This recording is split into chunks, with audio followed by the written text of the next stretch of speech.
ইরানের বিধ্বংসী হামলায় এবার একসঙ্গে কেঁপে উঠল ৩ দেশ। সোমবার ভোরে ইসরায়েল, কুয়েত এবং সংযুক্ত আরব আমিরাতে একযোগে মিসাইল ও ড্রোন হামলা চালিয়েছে দেশটি। মার্কিন প্রেসিডেন্ট ডোনাল্ড ট্রাম্পের হরমুজ প্রণালী পুনরায় খুলে দেওয়ার বিষয়ে হুমকি দেওয়ার পরই ইরান মধ্যপ্রাচ্য জুড়ে নতুন করে হামলা শুরু করে। দেশটি একই সঙ্গে বিধ্বংসী প্রতিশোধের হুমকিও দিয়েছে। এএফপির এক প্রতিবেদনে বলা হয়েছে, ৩ দেশই হামলার বিষয়টি নিশ্চিত করলেও ক্ষয়ক্ষতি বা হতাহতের বিষয়ে বিস্তারিত তথ্য এখনও প্রকাশ করা হয়নি।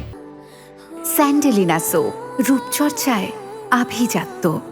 ইরানের কেন্দ্রীয় সামরিক কমান্ড জানিয়েছে, যদি তাদের বেসামরিক অবকাঠামোতে হামলা করা হয় তাহলে তার জবাব হবে আরও বড় ও মারাত্মক। এই সতর্কবার্তা আসে ট্রাম্পের পক্ষ থেকে ইরানের গুরুত্বপূর্ণ বেসামরিক স্থাপনায় হামলার হুমকির কয়েক ঘন্টার মধ্যেই। এদিকে কূটনৈতিক তৎপরতাও সমানভাবে চলছে। ট্রাম্পের কঠোর অবস্থানের পরপরই ভারতের পররাষ্ট্রমন্ত্রী জয়শঙ্করকে ফোন করেন ইরানের পররাষ্ট্রমন্ত্রী। এতে বোঝা যাচ্ছে, উত্তেজনার মধ্যেও যোগাযোগের পথ খোলা রাখার চেষ্টা করছে তেহরান। জানা গেছে, পরিস্থিতির কেন্দ্রবিন্দুতে রয়েছে হরমুজ প্রণালী। বিশ্ব জ্বালানি সরবরাহের জন্য অত্যন্ত গুরুত্বপূর্ণ এই পথ কার্যত বন্ধ করে দিয়েছে ইরান। এর জবাবে ট্রাম্প স্পষ্ট করে জানিয়েছেন, দ্রুত প্রণালী খুলে না দিলে তেহরানকে ভয়াবহ পরিণতির মুখে পড়তে হবে।